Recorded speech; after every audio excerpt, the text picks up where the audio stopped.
새로운 신, 매울 신, 무엇보다 믿을 신, 뉴스 신세계 헬마우스 임경빈 작가 오셨습니다. 안녕하세요. 안녕하세요. 수요일에는 이분과 함께합니다. 장윤성 기자 오셨습니다. 어서 오세요. 네, 안녕하세요.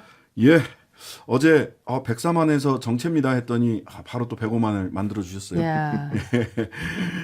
토요일까지 110만 꼭 만들어 주시고요. 토요일 날 우리 장윤성 기자님도 헬마도 다 또 예. 같이 봄 소풍에 함께 하시니까요. 네. 예, 많이들 만나러 오시고 유튜브로도 시청해 주시면 감사하겠습니다. 자, 설레네요. 그러게요. 날씨도 좋아지고. 네. 자, 대통령 방미 중에 NBC 인터뷰였습니다. 이런 질문을 네.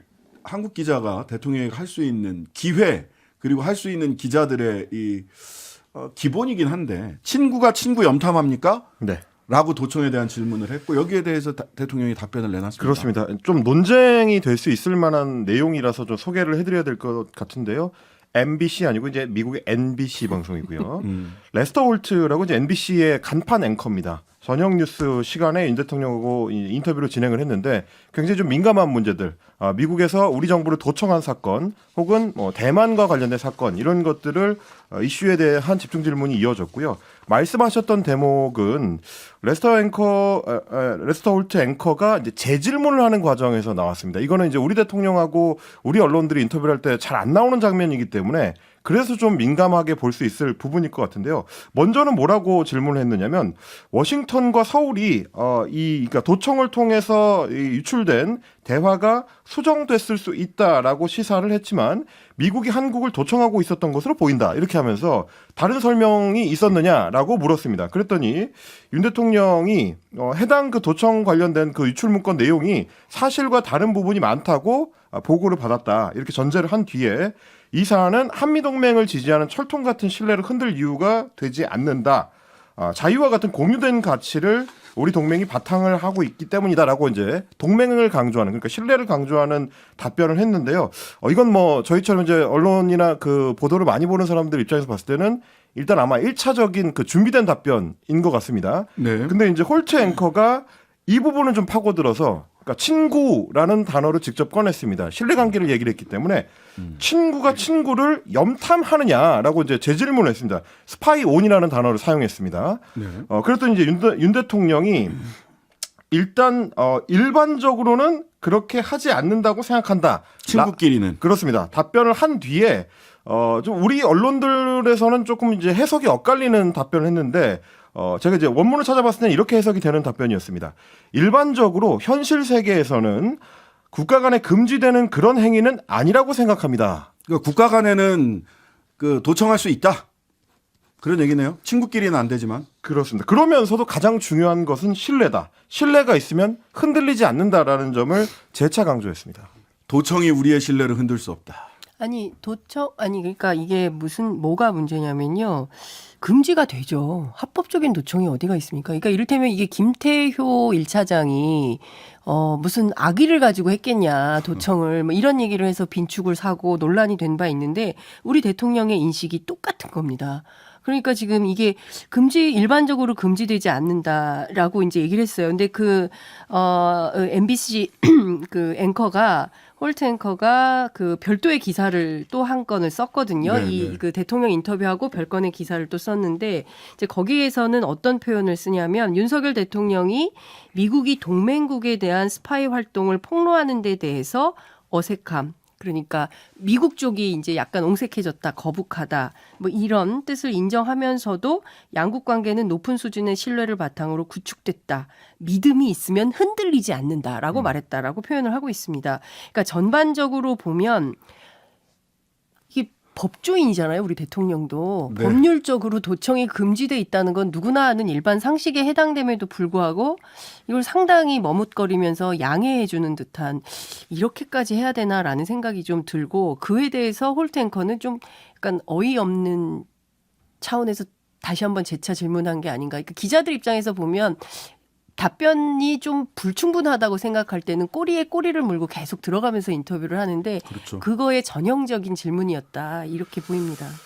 그러니까 이게 미국 입장에서 봤을 때는 어떻게 해도 안심할 수 있는 상대처럼 보일 수가 있는 부분일 것 같아요. 왜냐하면 우리 대통령이 지금 NBC하고의 인터뷰를 통해서 사실상 도청 여부에 대해서는 거의 인정하는 듯한 네. 그럼에도 불구하고 한미 양국 사이에는 단단한 신뢰가 있기 때문에 그건 괜찮다. 네. 이런 취지로 들리는 답변을 한 거거든요.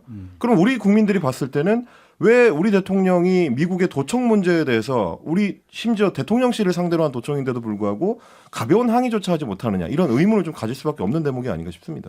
그 예전에 그런 어플리케이션 나온 적이 있어요. 그 상대방 핸드폰에다가 그 어플을 깔면 그 상대방이 지금 어디 뭐 나이트클럽에 가 있는지 술집에 가 있는지 이런 거 추적해주는 추적 위치 앱이 추적. 있었죠. 위치 예, 추적 예. 앱이 있었죠. 친구 그래서, 맺어가지고. 예, 연인들 사이에 위치 추적 앱을 이렇게 했단 말이죠. 말을 하자면. 예. 그랬는데 위치 추적 앱을 몰래 깔았어. 핸드폰 갖다가.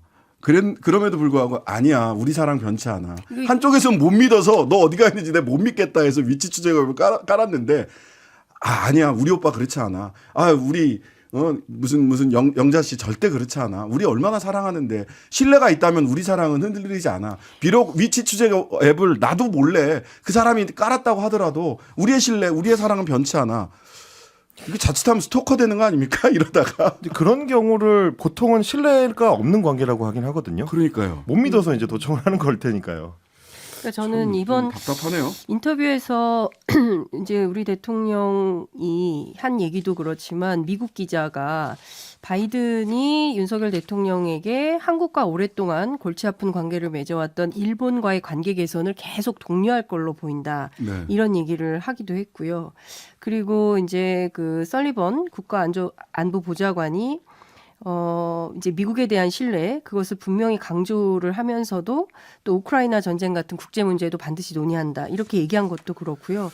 그러니까 전반적인 이번 정상회담의 핵심은 한미일 안보 협력을 넘어서는 수준에서의 무언가를 하기 위한 이런 포석인가라는 생각마저 드는 것이고요. 저 우크라이나 관련해서는 왜 입장이 바뀌었는지 설명을 좀 해주셔야 될 것 같아요. 그러니까요. 대통령실에서. 예. 그 로이터랑 얘기할 때는 뭐 살상무기 지원을 시사했다가 워싱턴 포스트랑 얘기할 때는 러시아나 관계국들의 사정을 고려해야 된다라고 한 발 유보하는 듯한 얘기를 했거든요. 네. 근데 지금 NBC와의 인터뷰에서는 다시 로이터 시절 당연히 그렇습니다. 국제사회 공동 노력 외면하는 상황은 없을 거다. 그러니까 홀트 앵커가 이제 이렇게 물어봤습니다. 우크라이나 살상무기 지원에 대한 입장이 달라졌느냐? 혹은 백악관으로부터 어떤 압력을 받고 있느냐? 굉장히 좀 노골적인 질문이죠. 한국의 입장이 바뀌었는지 거기에 백악관의 압력이 작용했는지를 물었는데 그거에 대해서 이제 우리 대통령은 그런 압력은 없다고 말할 수 있다라는 전제를 깔면서도 우크라이나에 살상무기도 공급해야 할 때가 온다면 그러니까 전선 상황이 달라진다면 한국이 국제사회의 공동 노력을 외면하는 일은 없을 것이다. 이거는 어떻게 보면 지난번 로이터 인터뷰 때보다도 오히려 더 조금 나갔어요. 더 나아간 그러니까 조건이 왜냐하면 제시된 조건 자체가 조금 완화된 거거든요. 그때는 조금 더 이제 명확하게 세 가지 조건이 있어요. 예, 반인륜적인 그 항목들을 포함하고 있는 세 가지 조건이 있었는데 그거에 비해서 전선 상황이라든지 국제사회의 공동 노력이라든지 조금 더 포괄적인 조건부 무기 지원 가능성을 열어두는 게 아니냐 이런 좀 의문이 드는 대목이고 대만 문제 관련해서도 마찬가지였습니다. 대만 문제에 대한 질문에는 이렇게 답을 했는데요. 우리는 대만 해협을 둘러싼 평화와 안정은 매우 중요하다고 믿으며 무력으로 현상을 바꾸려는 어떠한 시도에도 동의할 수 없다. 역시 마찬가지로 로이터 시절에 논란이 됐던 그 답변으로 돌아간 모습입니다. 평화 안정이라는 얘기는 문재인 대통령이 바이든 대통령과의 공동 성명에서 나왔던 얘기인데 평화 안정, 무력에 의한 현상 변경, 절대 반대 두 가지를 그냥 연이어 써버렸어요. 근데 평화 안정을 추구한다는 것과 무력에 의한 현상 변경, 절대 반대는 사실은 질적 차원이 완전히 다른 답변이거든요. 네. 그냥 이어붙이면 그냥 답이 되는 게 아닙니다. 그리고 또 하나 이제 존 커비 백악관 NSC 전략소통조정관이 어제 이제 그 워싱턴에 있는 한국 프레스센터에 와서 브리핑을 했었잖아요. 근데 네, 그 자리에서 우크라이나 무기 지원 문제 뭐 지원할 건지 한다면 어떻게 할 건지 이것은 이제 주권 국가인 한국이 결정할 거다. 이런 점은 인정한다. 선거에 의해서 당선된 지도자 그리고 또 그 지도자를 뽑은 국민의 의사에 의해서 결정된다는 점을 미국이 존중을 한다. 그러면서도 양국 정상 간에 이거 관련해서 분명히 토론이 되는데 얼마나 더 지원할지는 윤석열 대통령이 결정하게 될 거다 이런 얘기를 했거든요. 네. 그러니까 실제로 정상회담에서 이 문제가 의제로 다뤄졌을 때 우리 대통령이 어떤 스탠스를 취할지 이거 정말 중요한 포인트가 될 것 같습니다. 예, 정상회담 결과가 내일 방송쯤 되면 이제 다 나올 네, 거라서 그렇죠. 그때는 저희 정세현 전 통일부 장관님과 함께 정상회담 결과 공동 성명 나온 거 보고 직접 분석하는 시간 내일 갖도록 하겠습니다.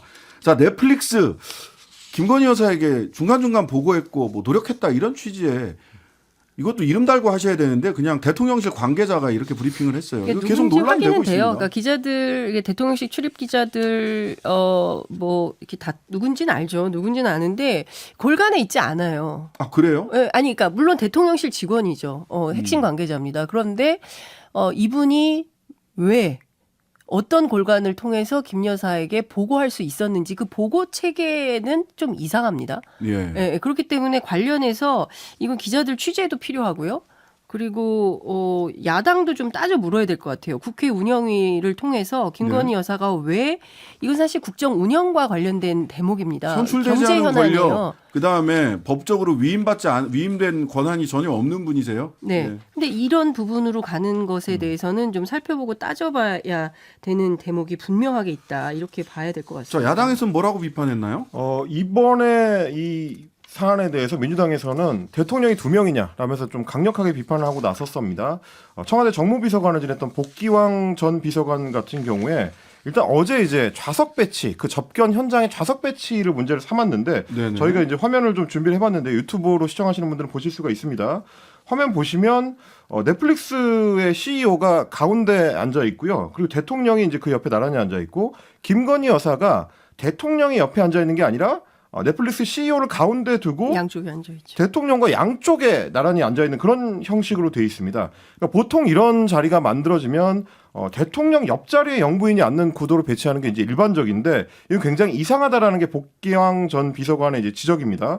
산업정책 관련된 문제는 대통령한테만 보고를 하고 대통령 부인은 굳이 이런 자리에 가지 않아도 되는데 이게 좀 이상하다라는 게 청와대 출신들의 주장이고요. 설사 참석을 한다고 하더라도 대통령 옆자리에 앉아야지 마치 이 사안의 다른 주체인 것처럼 저렇게 중앙에 사이를 두고 앉는 거 이 방식은 비서실 의전에 있어서도 좀 상식적이지 않다. 이걸 이제 주장을 했고요.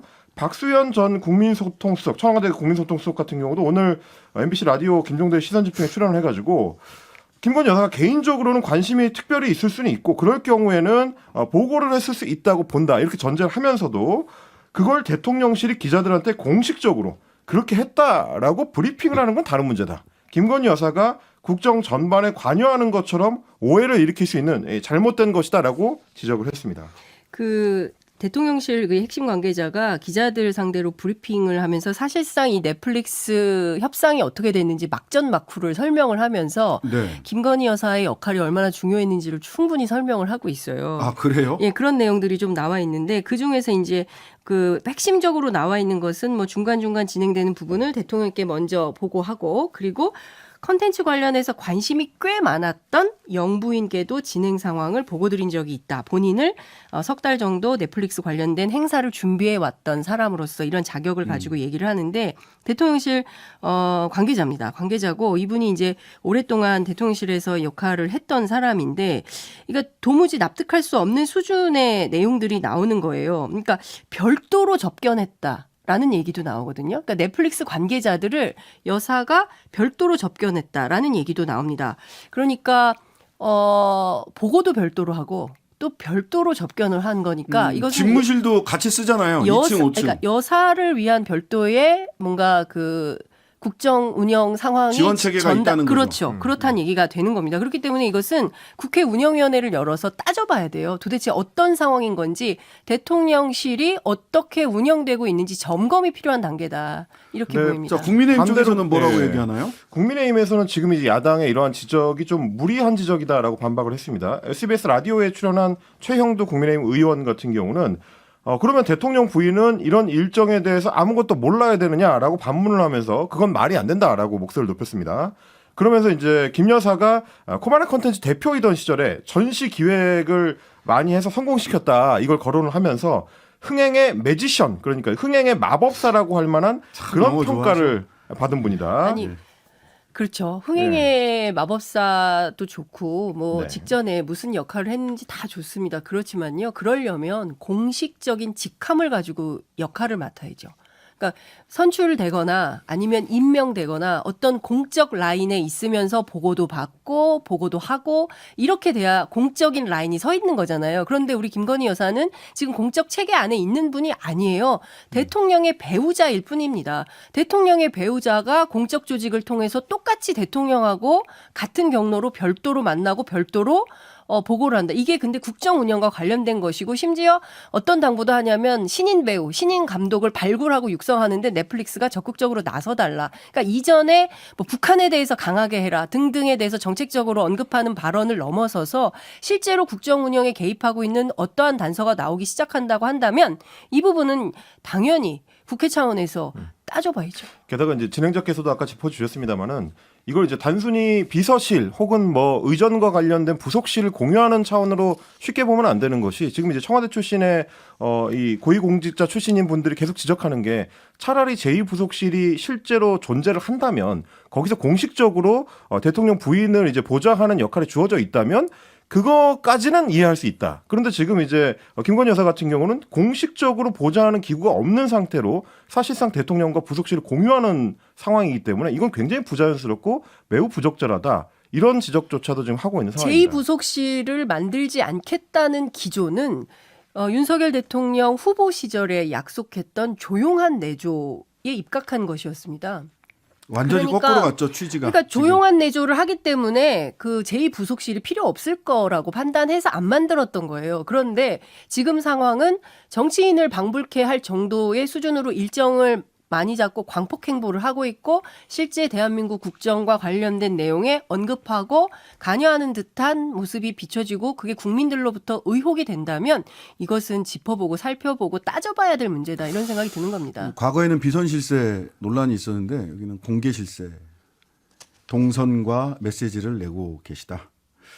자, 백악관 한미 정상회담에서 깜짝 합의는 없을 거다 이렇게 미국 측에서 정돈을 했네요. 그렇습니다. 이번 정상회담에서 우리 측에서 가장 기대하는 게 대북 확장 억제 강화를 골자로 한 별도의 문건을 발표하는 겁니다. 이거는 이제 발표할 예정이라고 백악관에서도 확인을 해줬습니다. 다만 우리가 좀 기대했던 그 수위는 아닌 걸로 지금 어느 정도 좀 전망이 되고 있는데요. 가장 기대했던 방식은 북한이 만약에 핵을 사용할 경우에 미국 쪽에서 핵으로서 이에 보복한다라는 문구를 집어넣는 거였는데 이 내용이 직접적으로 들어가지는 않을 걸로 지금 전망이 됩니다. 미국이 뭐 그동안에 워낙 좀 여러 차례에 걸쳐서 확장 억제 공약을 강조를 했었고 거기에 있어서 이제 모든 역량을 동원한다라는 입장을 천명을 해왔었기 때문이고 동시에 또 이제 미국 같은 경우는 우리랑 좀 다르게 전쟁 권한이 의회에 있기 때문에 조약도 아닌 공동 성명을 통해서 핵보복을 명시해 주는 거 쉽지 않다라는 게 이제 평가입니다. 그리고 만약에 이번에 우리한테 핵보복을 명시해 줄 경우에는 다른 동맹국들도 같은 요구를 해줄 수가 있기 때문에 이런 도미노 현상을 좀 우려한다 이렇게 얘기도 했었고요. 아까 이제 장윤성 기자님께서도 소개해 주셨습니다만 제이크 설리번 국가안보보좌관도 이제 브리핑을 통해서 전 세계나 미국 국민, 한국 국민이 깜짝 놀랄 만한 일은 없을 거다라고 얘기를 하면서 동시에 한국이 그 핵무기 확산 금지 조약 그러니까 NPT에 따른 비확산 의무를 잘 이행을 해왔고 앞으로도 그럴 것으로 본다. 지난 24일에 이런 얘기를 했습니다. 그러니까 결국 이번에 뭔가 문건을 별도로 작성한다는 것이 오히려 우리가 지금 그 해구산을 못 믿어서 자체 핵무장을 하려고 하는 정치권의 움직임을 차단하려는 미국의 어떤 의도가 깔려 있는 거 아니냐 이런 분석도 나오고 있습니다. 근데 이제 핵심은 이제 전략자산 전개의 상용화, 그 다음에 이제 그 각급 단위의 이제 회의 체계를 상설화하는 거, 뭐 이런 정도가 될 것 같은데요. 저는 이런 말씀 좀 드리고 싶습니다. MBC 인터뷰에서도 대통령이 가장 중요한 것은 북한이 감히 핵무기에 의지하지 않도록 해야 한다는 것이다라고 얘기를 했어요. 저 굉장히 중요한 포인트라고 생각을 하는데 그 이야기는 광고 듣고 와서 이게 네. 왜 중요한 포인트인지 저도 네. 이게 가장 중요한 포인트라고 생각을 하거든요. 네. 잠시 광고 듣고 와서 계속 이어가면서 이야기해 보도록 하겠습니다. 잠시만요. 신장식의 뉴스 아이킥 임경빈, 장윤선 두 분과 함께 뉴스 신세계 이어가겠습니다. 아까 장 기자께서 지금 말씀하셨던 게 중요한 것은 북한이 감히 핵무기에 의존하지 못하도록 하는 것이다라고 강조했고요. 심지어 그 앞단에서는 뭐냐면 핵무기를 포기하면 인센티브를 주겠다는 거냐 했더니 그거 비현실적이다. 네. 그러면은 본인들이 얘기한 담대한 구상을 스스로 부정해요. 담대한 구상이 그거였잖아. 예? 그러니까 지금, 그러니까 이제 사실 이런 겁니다. 이제 우리가 과거에는 이제 북한의 핵을 이제 그 협상용 지렛대로 생각도 하고 포기할 수 있게 할 수 있다라고 생각을 했었어요. 그렇죠. 그런데 이제 지난 30년간 북핵 위기의 역사를 쭉 정리해 보면 지금 단계에서는 현실적으로 존재하는 북한의 핵을 인정하지 않을 수 없는 단계로 와버린 거예요. 네. 특히 이제 전술핵이 지금 소형화됐죠, 경량화됐죠, 다종화돼 있죠. 뭐 거기에다가 SLBM, 뭐 ICBM 뭐 등등 해가지고 굉장히 우리로서는 위기가 될 수밖에 없는 상황에 놓인 것은 사실입니다. 그렇다고 해서 여기에 똑같이 핵 대 핵으로 대결하면서 90년대식으로 군비 경쟁하면서 냉전 시대처럼 살면은 수출로 무역으로 먹고 사는 우리나라가 어떻게 되겠습니까? 그거는 국제적으로도 현실적이 없어요. 그리고 옛날처럼 우리가 북한 수준으로 어렵고 가난한 나라가 아니라 세계 국력 6위권에 OECD 11대 경제대국의 부자 나라예요. 그런데 끊임없이 우리는 옛날 생각만 하면서 북한 문제를 해결하려고 하는데 지금 단계에서 가장 중요한 포인트는 북한이 핵을 쓸 엄두를 내지 않도록 하기 위한 이 동기를 제거하기 위해서 뭘 해야 되는 거냐. 결국에는 평화적 해법밖에 없는 겁니다. 대화를 해야 되는 거예요. 그렇지 않고는 이 문제를 해결할 수가 없고 우리에게 가장 절실한 것은 외교적 해법이다. 그런데 끊임없이 뭐 북한에 맞서기 위해서는 핵무기 갖다 놓고 같이 강대강으로 붙으면 될 거야. 저는 이걸로는 절대 해결이 되지 않는다라는 생각이 좀 듭니다. 예. 그 비핵화를 위해 구체적인 조치를 취할 경우 경제적인 인센티브를 주는 것 이게 담대한 구상의 핵심입니다. 그런데 그건 비현실적이다. 이렇게 얘기를 해요. 담대한 구상에 대해서도 국민들에게 충분히 설명을 해야 되는데 그것도 안 해놓고 이번엔 담대한 구상을 대통령 스스로가 부인합니다. 그렇죠. 그래 놓고 지금 말씀하신 대로 외교밖에 없다라고 얘기를 하는데 이 얘기가 중요한 것은 북한이 감히 핵무기에 의존하지 못하도록 하는 것이다. 이 얘기가 소위 과거 냉전 시대의 상호 확증 파괴예요. 양쪽 다 핵이기 때문에 2차 반격 능력을 어느 쪽이 갖고 있으면 니들이 먼저 핵을 쏴도 우리가 2차 반격을 해서 다 같이 죽는 거다. 그러면 오히려 공포의 균형이 생겨서 전쟁이 일어나지 않을 거다라고 하는 상호 확증 파괴인데요. 이거를 국제정치학자들이 뭐라고 부르냐. 앞머리를 따갖고 매드라고 불렀습니다. 미친 전술이다. 다 죽자는 얘기다. 그러니까요. 이게 1970년대 80년대 이때 있었던 상호 확증 파괴, 핵에 의한 상호 확증 파괴, 공포의 균형 전술인데 이미 다 시대 지나갔어요. 네, 시대착오적이라고 다 됐고요. 꼬리 장군입니까? 70년대, 80년대 방공시대, 냉전시대로 돌아가자는 걸로 보여요, 이게. 요 관련해서는요, 금요일 날 김종대 전문가 불러서 이 상호 확증 파괴 전술을 이 시대에 지금 이야기하고 있는 이게 어떻게 군사안보적으로 평가받을 수 있을지 금요일 날 상세히 짚어보도록 하겠습니다. 네, 그리고 또 우리가 아태를 버리고 인태로 간다라고 윤석열 정부에서 계속 강조하고 있는데 국민적 합의가 안 돼요. 우리가 이제 반도 남단에 살고 있으면서 대륙을 포기하고 해양으로만 가야 되는 어떤 특별한 이유가 있어야 되는데 국민들이 납득하거나 설득하지 못하고 있습니다. 그러면 충분한 설명을 해야 돼요. 국민들이 납득할 수 있을 때까지. 그런데 이 정부는 그걸 안 하고 있습니다. 정말 심각하다고 생각합니다. 예. 자, 민주당 소위 꼼수 탈당 민형배 의원은 복당을 결정했고요. 송영길 전 대표는 검찰 출석하겠다. 그랬더니 뭐 우리는 우리 수사 일정에 맞춰서 검찰에서는 부르겠다. 온다고 해서 수사하지 않는다. 이런 얘기를 했습니다. 번호표 끊고 기다려라. 뭐 이런. 네, 그렇습니다. 검수완박 소위 이제 검수완박 입법 과정에서 민주당을 탈당했던 무소속 민영배 의원 오늘 오전에 최고위원 회의 결정에 따라서 복당이 결정됐습니다. 박홍근 원내대표는 그 당시 탈당이 이제 불가피했다라고 이야기를 하면서 민영배 의원이 이제 자신의 소신에 따라서 탈당이라는 대의적 결단으로 입법에 동참했었다라고 얘기를 했는데요. 국민의힘에서는 당연히 이제 비판의 목소리가 나왔습니다. 전주의 원내대변인 같은 경우는 아무리 뻔뻔함이 민주당의 DNA라고 하더라도 전당대회 모르쇠로 일관하던 민주당이 이제는 아예 상식과 양심마저 내팽개친 모양이다라고 하면서 이 결정은 헌법재판소 판결을 왜곡하는 것이다. 이런 비판을 내놨었고요. 김재섭 도봉갑 당협위원장 같은 경우도 송영길이 가니 민영배가 온다면서 민주당은 파렴치 총량의 법칙을 지켜야 하나 보다 이렇게 또 비꼬기도 했습니다. 네.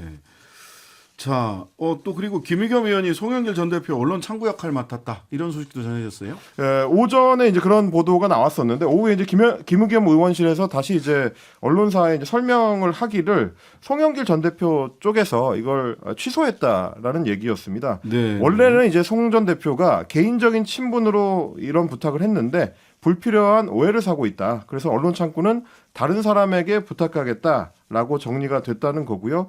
이래저래 지금 민주당하고 이제 송 전 대표의 고리가 쉽게 끊어지지 않고 있는 양상으로 볼 수 있겠습니다. 말씀하셨던 대로 송 전 대표는 이제 자진해서 검찰에 출석하는 거를 오늘 내지는 내일로 정해놓고 좀 타협을 시도를 했는데 검찰 쪽에서는 아직은 당사자가 원한다고 해서 이제 수사할 수 있는 단계가 아니라고 하면서 원하면 언제든지 서면 진술서를 제출할 수 있다. 뭐 이렇게 또 얘기를 했습니다. 민주당 분위기 어떻습니까? 뭐 좀 흉흉하죠. 근데 그 취재해 보니까 어젯밤 늦게 김의겸 의원한테 전화를 한 모양이에요. 송영길 전 대표가 이걸 네. 좀 맡아달라고. 그래서 이제 본인은 예전에 뭐 컷오프 경험도 있고 모두가 등 돌렸을 때 마음이 얼마나 헛헛한지를 알고 있어서 동병상련 차원에서 하겠다 했는데 다시 연락이 와서 좀 여러 가지 논란이 있어서 아니었으면 좋겠다. 딴 사람으로 하겠다. 이렇게 또 연락이 왔대요. 그래서 그러면 그러마 하고 정리를 했다고 하는데 이와 관련해서는 의원실 내부에서도 아유 왜 그랬을까라는 아쉬움이 좀 있는 것 같고요.